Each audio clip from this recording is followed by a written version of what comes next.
Então vou-vos falar, nós não nos conhecemos, então acho que eu nunca vos contei daquela vez que eu fui um CEO. Eu sou criativo publicitário por formação e a vida toda eu estive a trabalhar em publicidade, mas teve uma vez na vida que eu fui também CEO. Como podem ver, era assim este jovem, usava o look de CEO, não é? Um chapéu e uma camisa, assim, nunca fui bom com moda. Preciso de umas dicas, se alguém quiser dar dicas de como se vestir bem. Mas basicamente o meu dia como CEO era mais ou menos isto: assinar um monte de papéis que não lia. Então podia estar aqui a dizer assim, vou doar o meu rim, vou dar toda a minha fortuna. Era isso, assim, tinha um monte de papéis que eu recebia e eu tinha que assinar, porque na minha função de CEO, uma das coisas era assinar um monte de papéis, que, enfim, tinha uma equipe que revisava os papéis, só que depois precisava da minha assinatura. Mas para além disso, como é que eu fui parar ali? Isto tudo, assim, para manter a história devagar, assim, curta. Em 2013, eu era o mesmo palhacito que ainda sou, acho eu, e eu e o Diego éramos uma dupla na Ogilvy São Paulo, e éramos estes palhaços que estão aqui, e nós fomos para cá, produzimos vários projetos, e um deles ganhou o Grand Prix de Titano, que foi o Dove Real Beauty Sketches, e aí começámos a ser chamados por várias agências no mundo inteiro que nos queriam contratar.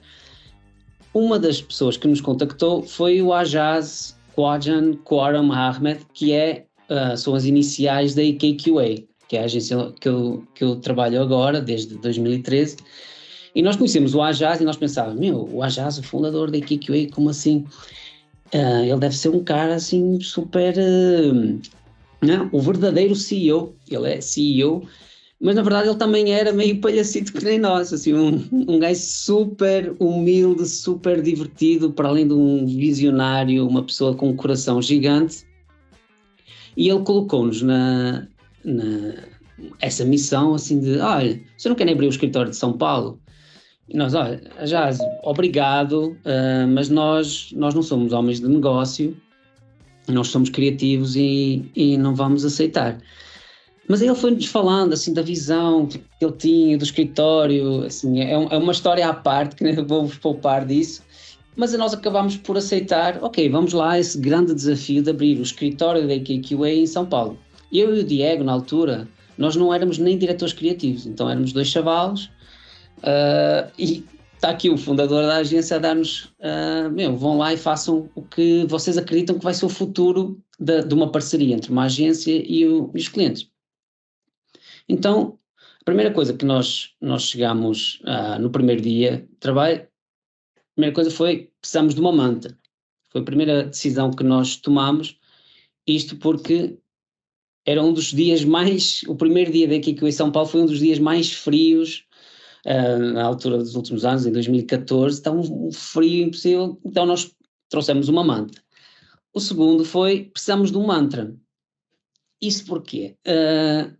Nós não tínhamos não tivemos nenhuma formação de negócios, tipo, o Ajaz ele é tão louco que ele falou assim, não, vão lá, façam aí o que vocês acreditam, e nós, está bem, até aqui, quando nós estávamos aqui nesta situação, a gente brinca que no primeiro dia nós ficámos a dar refresh no e-mail, à espera que chegasse um e-mail com as instruções de como abrir uma agência, que nem quando vamos ao IKEA, não é? Temos que montar um armário. Assim, eles vão-nos mandar aqui umas instruções de como montar uma agência. Esse e-mail não chegou, então nós fomos, peraí, o que as grandes empresas, as empresas de sucesso têm? Será que eles têm um mantra? E fomos ver, por exemplo, a Apple, be a yardstick of quality, ok, Pixar, just make it great, ok, sobre, muito foco no trabalho, não é? Tipo, só o trabalho tem que ser incrível. Na Disney, get the job done, but never sacrifice quality. Então vocês estão a ver aqui que é muito um mantra de foco no output criativo, não é? No produto final. A Tesla, aim for the stars with your feet on the ground. Então é uma coisa assim um pouquinho também maternal, não é? Tipo, se vocês querem ir até à Lua, levem um casaquinho, vai estar frio lá. Netflix Shock ou Amazing Monetize, então aqui é importante, não é? Também ter um pouquinho do guito, o guito é sempre importante. Então foco no trabalho, mas lembrem-se que precisamos de ter um dinheirinho no final. E o Google tinha durante muitos anos, era Don't Be Evil, que acho muito, muito incrível ter esse mantra, assim, sempre tomar uma decisão, vocês têm que fazer sempre ter um impacto positivo no mundo. Ok, então nós vimos que a maior parte dessas empresas de sucesso, o mantra sempre tem eles definem um nível de ambição muito alto, não é? Foco na qualidade do trabalho e sempre, ou pelo menos alguns, falam muito dos valores intrínsecos da empresa. Então nós quando abrimos a Kiko em São Paulo, nós criámos este mantra, que era o trabalho das nossas vidas através do processo mais feliz. Esta frase muito simples, ela era o filtro para toda a decisão que nós tomávamos. Por exemplo, que tipo de cliente, com que clientes nós vamos trabalhar? Nós nunca olhamos, por exemplo, para os logotipos das marcas, porque tu podes ter um logotipo incrível, não é, sexy, mas depois as pessoas que estão à frente desse logotipo, não é, os clientes com quem tu vais interagir todos os dias, vão, fazer a tua vida um inferno. Então nós queríamos trabalhar com pessoas que iriam abraçar uma relação de parceria, independentemente de se é um logo sexy, se é, por exemplo, uma marca de papel higiênico. Para nós, se as pessoas querem fazer um trabalho incrível e são pessoas que respeitam, não é? Que vão cuidar dessa relação, nós queremos trabalhar com essas pessoas. E então nós pensámos assim, ok, para fazer esse trabalho das nossas vidas, e através do processo mais feliz, o que é que nos faz, ou até agora, nos fez infeliz? Então, quais são as barreiras para essa felicidade? Então, nós, na altura, nós decidimos assim, nós não vamos comprar mídia, nós não vamos entrar em concorrências, não é, em pitches, e não vamos trabalhar ao fim de semana. Isto porquê? Porque na altura, em São Paulo, a indústria agora está a melhorar muito, mas naquela altura, em 2014, a indústria era muito... Primeiro, todas as agências de publicidade compravam mídia, e o dinheiro, a maior parte do lucro delas vinha da compra de mídia. E isso muitas vezes interferia na criatividade. Porquê? Porque se eles ganhavam dinheiro ao comprar um anúncio de televisão e anúncios de revista e rádio e mídia digital, muitas vezes nós chegávamos com uma ideia que era mais desformatada e essa ideia, que era mais criativa por ser mais desformatada, nem era apresentada ao cliente porque não ia trazer esse rendimento da mídia. Então nós falamos assim, nós queremos ser pura criação e queremos ser remunerados pela criação. E isso também, a AKQA a nível global trabalha assim, não tem compra de mídia. Outra situação era não entrarmos em concorrência. Nós vimos várias agências que quando abriram, passaram tinha uma agência muito criativa que abriu em São Paulo, ela durante 3 anos era só concorrência atrás de concorrência. Nós tínhamos amigos que trabalhavam lá, eles passavam fins de semana, noitadas a trabalhar em concorrências. Nós falamos assim, não, vamos abrir sem concorrências e também sem fins de semana, ou seja, completamente vamos cuidar das pessoas que trabalham aqui. Esse foi o nosso foco principal. Nós dissemos que íamos abrir íamos ter uma casa como um escritório, não ia ser um escritório, ia ser uma casa, com um sentimento de casa, de uma família que toda a gente cuida de toda a gente.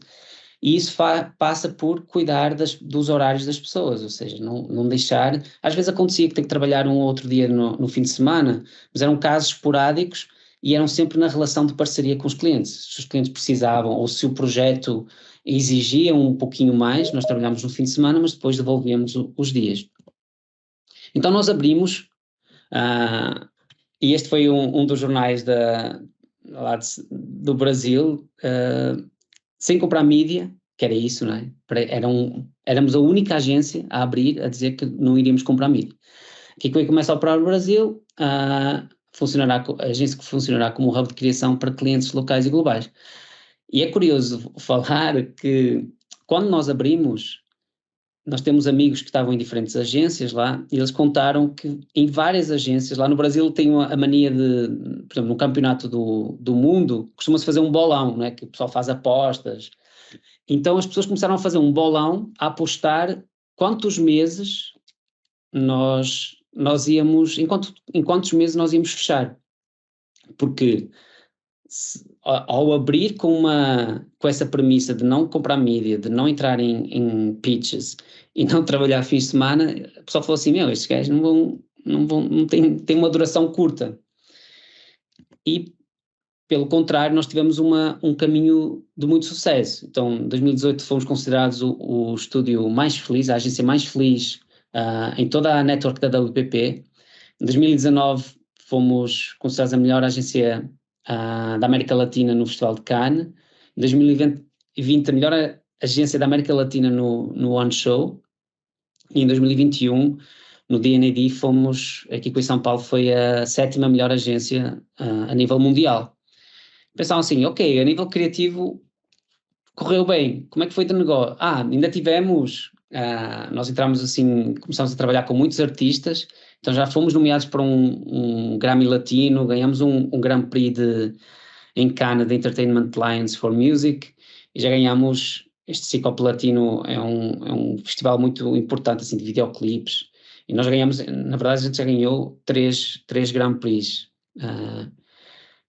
E a nível de negócio também foi muito bom, assim, nós temos tido um crescimento atrás de todos os anos, inclusive em 2020, que foi um ano da pandemia, nós crescemos 82%. Então nós temos vindo a crescer ali no escritório. E vocês perguntam qual o segredo para dois criativos que não tiveram formação nenhuma em negócio, como é que montamos um negócio de sucesso? E a verdade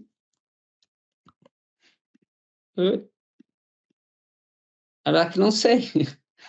Não existe uma receita para fazer as coisas certas, porque cada situação, cada contexto, ele é único, não é? Então, não tem como vocês pegarem aqui nas coisas que aconteceram aqui com o São Paulo e tentarem aplicar noutros lugares. Mas tem sempre algumas situações que acontecem fruto de intuição, né, que à medida que vocês vão, sorte também, coisas que acontecem, por sorte, não é? Não existe uma razão para acontecerem, e também algumas coisas que nós fomos adicionando no nosso dia-a-dia, que foram levando para esses resultados.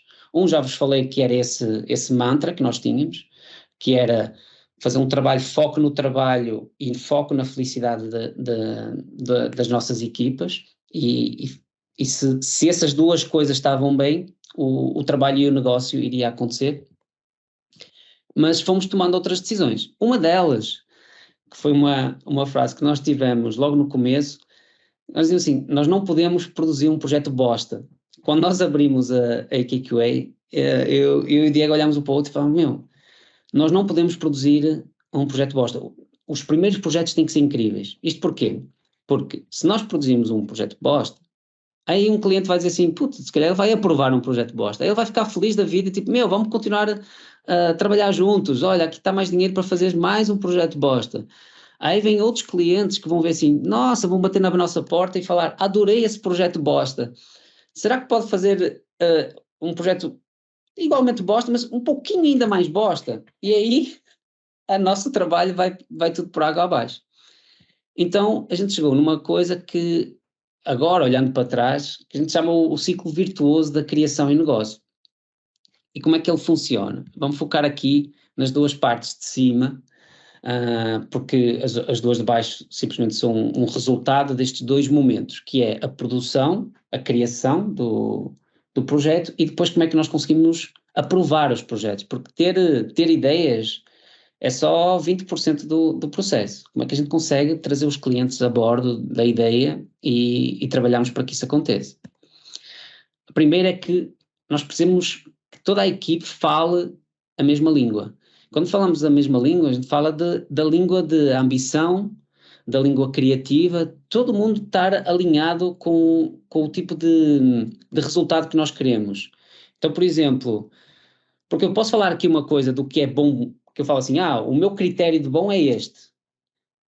Mas para vocês, para cada um de vocês que está a assistir esta palestra, vocês têm um diferente nível ou um critério do que é bom. Alguém gosta mais de storytelling, outras pessoas gostam muito do design, então é difícil alinhar o que é bom, ou alinhar um critério. Então uma coisa que nós fizemos foi pedir a cada departamento da IKQ em São Paulo para começar a estudar os vencedores de NAD, de Cannes, e depois tinham que olhar para escolher 3 projetos e depois desconstruir esse projeto de acordo com a sua área. Então, se eu sou atendimento, o que é que eles fizeram aqui? O que é que será que a pessoa de atendimento neste projeto fez para que este projeto acontecesse? Então toda a gente fez esse exercício e as pessoas começaram a entender, ok, agora estou a entender o nível de qualidade que nós precisamos trabalhar como uma equipe. Isto leva a outro ponto que, se nós estamos numa indústria criativa, não existe o departamento de criação. Nós todos somos criativos. Então, outra coisa que nós fizemos era que toda a gente entendesse isso. Então, por exemplo, quando nós ganhamos o nosso primeiro Grand Prix num festival internacional, nós colocamos todos os participantes desse projeto, então desde a pessoa de motion, o editor de vídeo, a pessoa de atendimento, de estratégia, colocámos todos num avião para vir aqui para Los Angeles para receber esse prémio. Porquê? Porque nós não queríamos mostrar que um festival de criatividade que nem Cannes, que geralmente só vão criativos, queríamos provar assim, não, estamos todos juntos contribuímos para que um projeto aconteça. E esta é uma das dicas mais importantes que posso passar para vocês.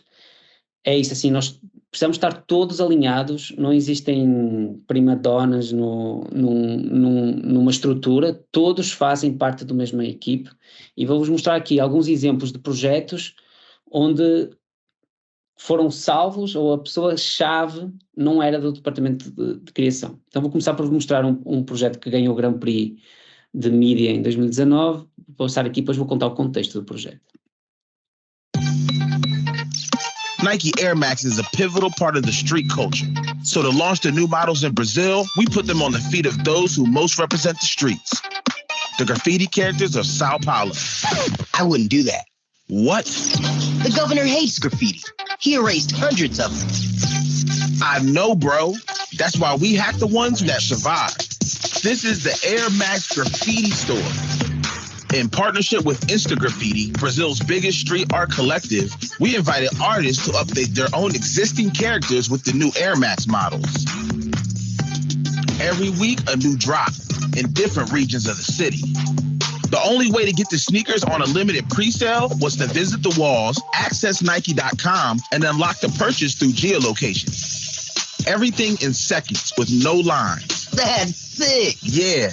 And to spread the word about the project, we gave life to our most iconic character, showing off his new Air Max around town. Graffiti fans loved it, but sneakerheads, they went crazy. Air Max 720. Você tem que vir aqui e desbloquear por geolocalização. Que isso, moleque? Desbloqueado, finalizar a compra. We were planning the next drops, and then this happened. Wait, the governor got convicted? Yeah. So backed by the court decision, we brought back 6 iconic characters erased by him, wearing 6 new Air Max models. Sneakers were sold out in minutes, but the mural will live on as cultural heritage to the city. With 10 drops and counting, the project became a profitable platform for new releases.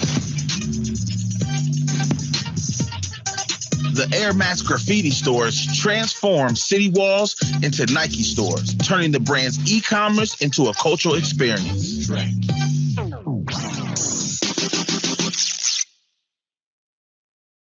E a gente fala que um project manager ganhou esse Grand Prix. Isso porque quando nós tivemos a ideia, existe uma lei em São Paulo, que é a Lei da Cidade Limpa, que não permite outdoors de marcas. Então eles tiraram todos os outdoors e só permitiam bus shelters, não é? Outdoors em pontos de ônibus. E aí a project manager deste projeto, este projeto ele morreu e voltou à vida para aí umas 7 vezes, porque também tinha questões legais, a Nike Global não queria entrar contra o prefeito de São Paulo, né, porque era uma coisa que era um tema sensível, a questão dos grafites, porque ele mandou apagar muitos dos grafites em São Paulo. E aí a nossa project manager foi estudar a lei da cidade limpa, e ela viu lá uma linha que falava que era permitido demonstrações artísticas associadas a uma marca se eram os artistas que estavam em primeiro plano, ou seja, a marca só meio que patrocinava ali essa expressão artística. Então foi dessa forma que nós fomos falar com o Instagrafite, que é o principal um coletivo de grafiteiros no Brasil, e eles é que chamaram os artistas que tinham feito esses grafites que tinham sobrado, e esses artistas foram lá fazer um update nesses grafites com os novos sneakers, não é? Com os novos lançamentos. Se não fosse ela a ir lá ver a lei, estudar a lei, nós não teríamos um Grand Prix.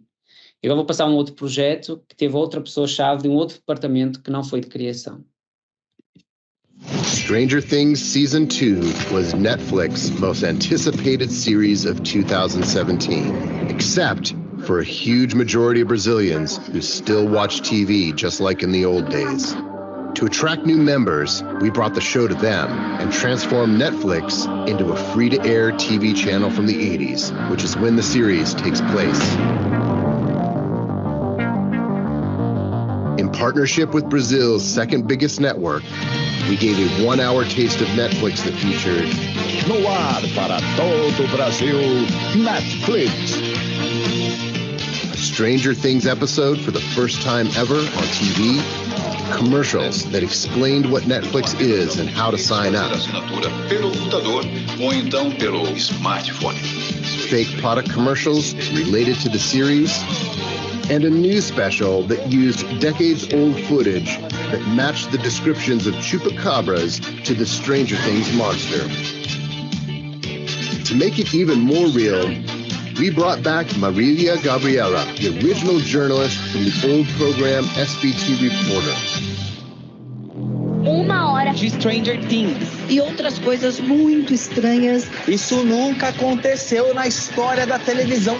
Stranger Broadcast went to #1 on TV, and for the first time, a streaming platform led the national ratings. On Twitter, 2 different hashtags became top 10 global trending topics. On Google, Netflix-related searches surpassed Season 2 launch day.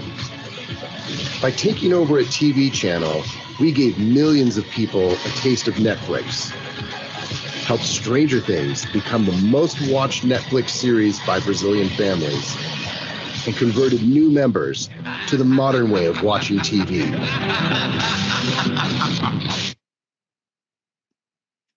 Stranger Things Esse Season projeto- 2 was A atendimento que estava a trabalhar neste projeto, quando nós apresentámos esta ideia para os clientes, a diretora de marketing ela falou na hora assim, essa ideia é impossível de ser feita. E nós perguntávamos, mas porquê? Ela, posso enumerar as coisas impossíveis. Primeiro, a Netflix nunca permitiu uma série original ser transmitida num canal aberto.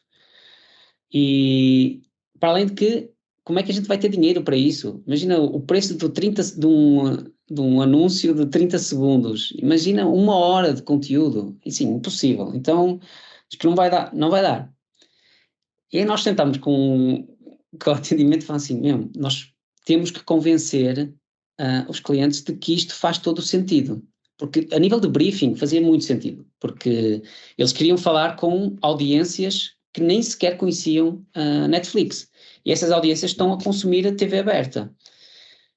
Então, o que esse atendimento foi trabalhar com a agência de mídia da Netflix e juntos elaboraram um plano que era, ok, vamos primeiro provar porque é que faz sentido e vamos achar um canal que faça uma parceria. Então eles foram falar com o Silvio Santos, que é o fundador e o dono do SBT, e ele já tinha falado que ele é um mega fã da Netflix. Ele é assim, ele é meio louco, o Silvio Santos, é uma figura icónica da televisão brasileira, e é apresentador, o dono da estação, e ele uma vez ele até ganhou uma assinatura vitalícia da Netflix, que foi dada pelo Reed, que é um dos CEOs da Netflix. E aí o Silvio Santos adorou a ideia. Ok, eu quero que vocês apresentem o primeiro episódio de Stranger Things. Para nós vai ser bom porque nós vamos mostrar que o nosso canal é moderno, que está, não é, a trazer conteúdo de primeira. E eles fizeram lá um preço, eu não sei o valor, mas sei que foi um excelente negócio. E aí as coisas aconteceram. E também elaboraram nós fizemos um mega, quase que uma dissertação para apresentar à Netflix, ao headquarters global, porque é que fazia sentido, assim, eles permitirem. Então eles acabaram por gostar tanto da ideia que eles até liberaram, porque eles toparam e aconteceu, e foi um dos maiores, assim, acho que é o case de maior sucesso da Netflix até hoje no Brasil. E agora o último case que eu vos vou falar é também da Netflix, e vou contar também um pouco dos bastidores. In the 80s, while people around the world used different homemade tricks to improve their antenna TV signals, Brazilians used steel wool. So, to feed the Stranger Things 3 pre-launch excitement, we brought back this old habit and created Stranger Antenna, the world's first app that works just like an 80s television. It uses steel wool to improve the reception of the previously unreleased scenes from season 3. That's it. No beacon, no image recognition, no NFC, no GPS. Just a spongy thing every Brazilian has under their sink. To evoke the nostalgia, we chose an advertising actor that everyone in Brazil associated with steel wool for decades. We launched the app 4 days prior to the season debut, and every day people could tune in to exclusive Brazilian memorabilia content, wrapping in scenes from the 3rd season that had never before been released anywhere in the world.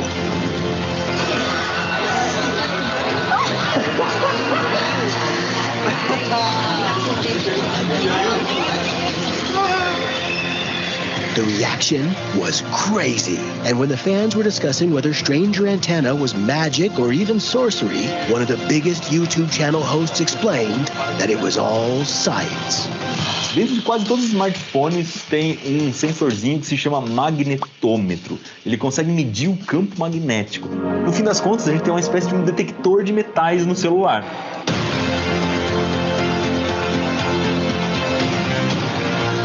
The idea triggered 2 entire days of Stranger Things on trending topics. Stranger Antenna quickly became the most downloaded app in both app stores. People spent more than 5 minutes interacting with the app. And even other brands are benefiting from Stranger Antenna. Por que você está chorando? Por trazer a minha lembrança. Precisamos de botar um brilzinho e antena para ver televisão. E aqui, falo que a criação ganhou um leão de ouro em tecnologia, porque ganhou Best Use of Technology em mobile. E o que aconteceu? Nós tivemos essa ideia, não é? Vamos usar o Bombril para sintonizar conteúdo que ficou perdido nos anos 80. Então vai conseguir sintonizar. E aí falamos, será que pomos um QR Code nas embalagens de Bombril e as pessoas com o QR Code conectam e conseguem assistir esse conteúdo? Mas aí o desafio que passámos para eles foi, será que existe um outro jeito de conectar o telemóvel com uma embalagem Bombril, ou o Bombril?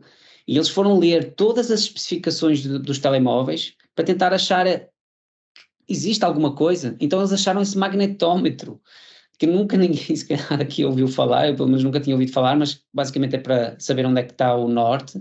Quase todos os telemóveis têm. E a partir disso, nós baixámos um aplicativo que é tipo um detector de metais, e nós comprámos um bombril, começámos a fazer isso no aplicativo desse detector de metais, nós vimos, caralho, isso deve dar para fazer. E aí falámos com a nossa equipe de tecnologia da Equicway de Londres e eles fizeram um protótipo em 24 horas. Agora vamos passar para a parte de aprovação. É muito importante, às vezes nós temos a mania, principalmente assim, o pessoal de criação, tem mania que, eu tenho aqui a ideia e agora toda a gente tem que comprar esta ideia. O melhor jeito de vocês venderem as vossas ideias é entenderem o negócio dos vossos clientes. Vocês não conseguem vender uma ideia que é muito fixe. Mas é muito fixe. Mas está a responder às reais necessidades do negócio, ao momento que os clientes estão a passar, ao contexto atual do país. Então é muito importante que vocês entendam o negócio dos vossos clientes e também entendam qual é o momento das pessoas que estão na marca. Então, às vezes tem clientes que eles querem fazer, aumentar só as vendas, ou tem clientes que querem fazer um projeto que, e leva o nome dele dentro da estrutura. Então é muito importante vocês trabalharem junto dos vossos clientes e mostrarem que entendem muito do negócio e que são parceiros.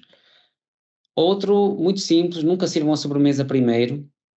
Se os clientes passaram um briefing, eles têm um desafio que eles querem responder, eles estão tensos com isso. Então eles querem ver, me tragam uma ideia que vai resolver o meu problema que eu tenho.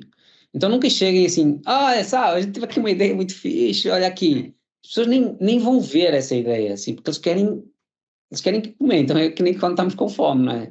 Quer comer ali um bacalhauzinho, chega primeiro com a baba de camelo, tipo, não quero a baba de camelo, me traz o bacalhau, que eu quero comer bacalhau, e depois eu vejo a baba de camelo. Então funciona da mesma forma, assim, primeiro resolvam o briefing que têm, e aí se têm clientes felizes, então dizem, ainda tem aqui uma coisa muito especial, e aí vai ser a sobremesa vai ter um outro impacto. Por fim, assim, nunca percam a inocência. Isso é muito importante. À medida que nós vamos trabalhando com os clientes, às vezes nós vamos adaptando demais aos processos dos clientes. Então, um dos exercícios que eu sempre tento fazer é sempre levar uma ideia que seja idiota. Sabe aquelas ideias que assim, os clientes nunca vão aprovar isso? Levem essa ideia, porque muitas vezes essas são as ideias que vão levar a algo mais disruptivo. Então, não percam a inocência de acreditar que dá para fazer coisas incríveis e sempre levem. Se tem alguma coisa que seja, tipo, você, será que é muito arriscado? Levem. Despertem essas discussões nas reuniões e nos contactos que têm com os vossos clientes. Por fim, desburocratizem os processos. Às vezes a gente só faz apresentações e fazemos umas coisas muito burocráticas e as apresentações são chatas. Vou mostrar aqui um projeto, ganhou ouro em Cannes. Vou-vos mostrar primeiro o case, depois falo do background. Como é que nós aprovamos isto? Achei bruxaria real. Que loucura isso. Brazilians aren't used to bitter beers. So, when Beck's arrived in the country as the most bitter of all, we needed to prove its claim that the bitter, the better. Since we didn't have the distribution or media budget from the competition, we did the unthinkable. Asked everyone to try Beck's by drinking other beers they already had in the fridge while listening to Beck's frequency.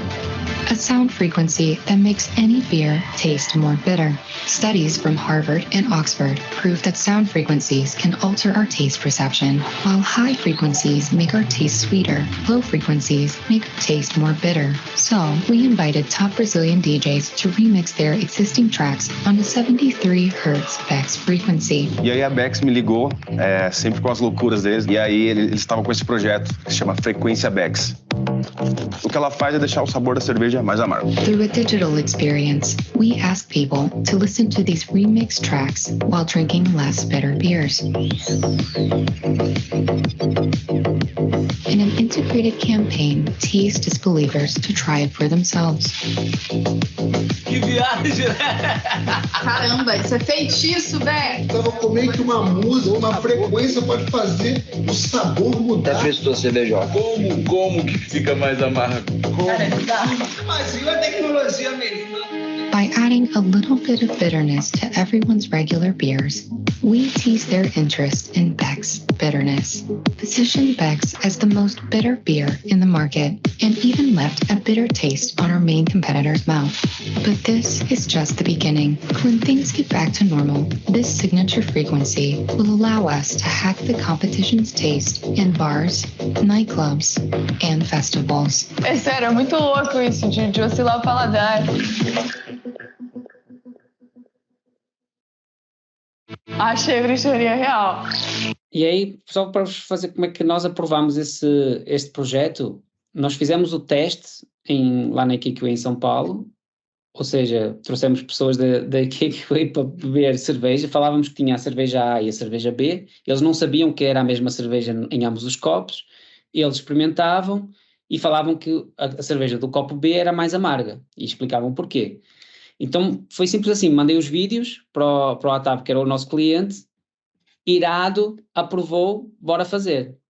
Então nem vou aqui mostrar um dos vídeos, mas isso para dizer o quê? Que às vezes é importante que a gente não precisa de um keynote, se a ideia é boa, já manda, fala, abre um canal direto com os clientes, cria essa relação de parceria, de proximidade e, qual é a cerveja mais e mostra mesmo que estás empolgado com a ideia. Por último, vivam fora da agência, isto é muito importante. Várias vezes, e eu sei que existem algumas lideranças que falam que não, as pessoas precisam estar focadas no trabalho da agência, se querem ser criativos, têm muita oportunidade dentro da agência, mas é muito importante também que vocês tenham projetos pessoais fora do trabalho. Então, para vos dar um exemplo, a primeira dupla criativa que nós contratámos em São Paulo, nós contratámos não pelo trabalho que tinham em publicidade, o trabalho profissional, mas pelos projetos pessoais que fizeram fora a agência de publicidade. Então, tudo que se as pessoas se mostram que estão fazendo coisas fora, mostram que são duas, né? São pessoas que vão lá e fazem, não ficam sentadas assim, espera aí, com desculpas, não deu porque não tinha dinheiro, porque não sei o quê. Não, a pessoa acha uma forma, acha soluções e vai lá e faz, é tão apaixonada pela ideia. Então é muito importante e todas essas paixões, que seja uma revista de moda, uma marca de roupa, o que vocês tiverem, vocês vão aprender tanto e depois isso vai ser aplicado no vosso dia-a-dia no trabalho também. Eu, por exemplo, lancei há uns 3 anos um projeto musical que já estava na gaveta há muito tempo, que é o Gorhu, e estudei muito sobre música, de como lançar nas plataformas, todo o sistema, mesmo de produção da música, o que era necessário.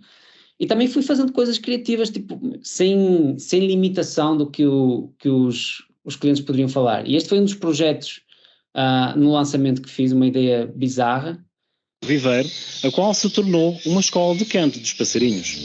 Nesta sala temos os mandarins, que estão a aprender. Só para dizer, para lançar a música, como nós estávamos no meio da pandemia, isto foi lançado em março de 2020, a ideia foi, não dá para dar concertos. E eu tinha lido uma matéria que falava que os pássaros, as mães dos passarinhos, elas ensinam os passarinhos a cantar, os pequenininhos. E então falei, imagina se a gente ensinasse, mudasse um canto de pássaro e transformasse, modulasse na melodia das minhas músicas e criasse essa história, que tem um criador de pássaros que está a ensinar passarinhos a cantarem músicas do Gorhu. Então, aprender a música do lançamento.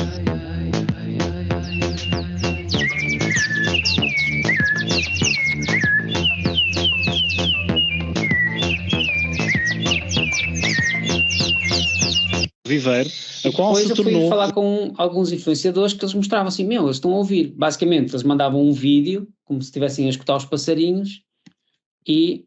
Deixa eu ir aqui. Escuta, estão a ouvir? Estão a ouvir? Os pássaros estão a cantar a música do Gorhu.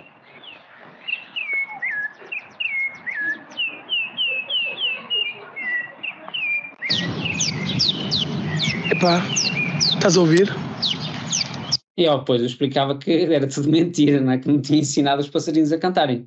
Mas são este tipo de coisas que mantêm a vossa criatividade, assim, nunca parem de treinar a vossa criatividade. E são estas as dicas dessa história daquela vez que eu fui CEO. Obrigado aí pelo vosso tempo. Com certeza vocês teriam coisas mais interessantes para fazer, mas adoraria responder um pouco a alguma pergunta, se tiverem. Sim, mas a minha relação com o prémio já mudou muito, assim. Eu tenho um amigo que ele deixou a publicidade, ele ganhava Leão todos os anos. Ele um dia disse uma coisa que me marcou imenso. Ele disse que chegou um momento que ganhar Leão era um momento de... Como é que ele falou aquilo? Era uma sensação de alívio e não de felicidade. E isso me marcou imenso, porque parece que existe uma cobrança de tens que ganhar todos os anos, então tipo, se não ganhei, e agora o que é que as pessoas vão pensar? Não ganho Leão, não é? Então, a verdade é que é assim, tem muitas pessoas a fazerem trabalhos criativos no mundo, ganhar prémios, às vezes depende dos jurados, tem muitas situações que fazem parte de ganhar um prémio ou não. Então, ninguém se deve sentir menos valorizado por não ter um prémio, assim. Vocês precisam ter consciência dentro do vosso contexto, vocês precisam saber, estou feliz, eu sei que desempenhei um trabalho bom dentro deste contexto. Eu, por exemplo, eu fui muito feliz no começo de carreira, eu trabalhei numa agência de publicidade portuguesa, que já nem existe, que era a JC, e eu era mega feliz lá, assim, o meu dia-a-dia era muito feliz, eu convivia com pessoas incríveis, fazia um trabalho que eu achava criativo para aquele contexto, então não tem que estar a sentir essa pressão de tenho que ganhar prémio. Sim, é fixe ganhar prémio, mas acho que há coisas mais importantes. Por exemplo, o que eu partilhei aqui, assim, é muito mais importante a felicidade do grupo com quem estás a trabalhar do que propriamente, ganhamos este prémio aqui. Mas, assim, prémios são importantes e não deixam de mudaram a minha carreira. Então, são coisas importantes. Eu só acho que nós precisamos eles devem ser uma consequência do teu trabalho e não tipo uma obsessão de eu tenho que ganhar, porque se não ganhares, tipo, isso não vai fazer de ti um pior criativo ou uma pior criativa. Depende dos clientes e eu também não entendo, até hoje não entendo porque é que se faz tanto trabalho mau. Eu não entendo, assim, tens pessoas muito qualificadas a trabalhar de ambos os lados e aí olhas para o produto final e assim, mais do mesmo, o que é que isto vai fazer? Então, acho que as pessoas são aversas a riscos. Acho que, olhando assim até para trás, para ideias que eu apresentava, muitas vezes eram caprichos criativos, também do meu lado e do lado da agência que eu via. Hoje, entendendo um pouco melhor esse panorama que até trouxe aqui, de conhecer o lado do negócio, dos clientes, entender realmente o que é que eles estão a precisar e ser criativo nessas necessidades. Porque a criatividade é sobre limitações, não é? Com estas limitações aqui, de que forma que a gente consegue ter uma ideia incrível? Então, tudo são processos, assim, tudo são processos de relações, que precisas construir uma relação com os clientes que eles confiem. É uma relação de confiança, assim, confia que isto vai dar certo. Então, a maior parte dos projetos mais arriscados que nós fizemos, que foram os projetos de mais sucesso, nós tínhamos uma relação de parceria muito boa com os clientes. É algo que tens que construir. Estão a acontecer está a haver tanta transformação que quase é difícil entender o que vai acontecer. Porque estão a aparecer muitas agências independentes, tem clientes que ainda precisam de grandes agências, então eu acho que tem espaço para todos. Tem clientes que estão a abrir próprias agências dentro, né? As in-house. Acho que o futuro das agências é a criatividade. Assim, se tu fazes um trabalho criativo, tens lugar no mercado. Se não fazes um trabalho criativo, é uma estrutura que é fadada ao fracasso. Então tens que entender de novo, independentemente de qual é o futuro, porque a gente não sabe como é que vai ser o futuro, nós como seres humanos e seres criativos, trabalhamos numa indústria de criatividade, nós temos que apresentar soluções criativas que são diferentes da concorrência. Se nós formos só apresentar ali mais um arroz com feijão, primeiro começamos a valer menos, não é? Começamos a cobrar menos dinheiro e chega um momento que o negócio não vai para a frente. eu acho que essa questão é o skip ad, não é? Chamada ali dos 6 segundos no YouTube. É difícil tu conseguires, não é? Tu estás ali a ir ver o que é que tu queres assistir a alguma coisa, de repente aparece ali um anúncio. Ou esses 6 segundos são interessantes e captam a tua atenção, ou então as pessoas não têm interesse. Acho que o problema é que a grande maior parte, para aí 90% do conteúdo digital, não é? De publicidade, é mau, as pessoas não querem ver. Então, acho que o que me move é não ser as interrupções das pessoas, mas antes ser aquilo que as pessoas querem ver. Então, por isso é que nós começamos a trabalhar com música, com artistas, fazer trabalho de branded content, para que realmente seja algo que as pessoas vão ver, ou seja, ser o conteúdo que alguém vai pôr uma publicidade em cima, que alguém vai esperar 6 segundos para skipar. Com certeza, o cliente tem que ser criativo já hoje. Nós somos uma indústria de criação, tipo, se estás mesmo do lado do marketing, tens que ser criativo. Todos nós somos seres pensantes e seres criativos, é o que nos diferencia né, do resto dos animais. Então, todos os dias, independentemente de qual é a tua profissão, tu tomas decisões criativas, porque assim, vou comprar isto ou vou comprar aquilo, vou para a direita ou vou para a esquerda. Então, assim, todos nós tomamos decisões criativas. Acho que se um cliente quer ser mais criativo, ele tem que ser mais ousado e a criatividade é sobre fazer coisas inesperadas. Então, tem que ser uma pessoa que está aberta a arriscar pelo novo.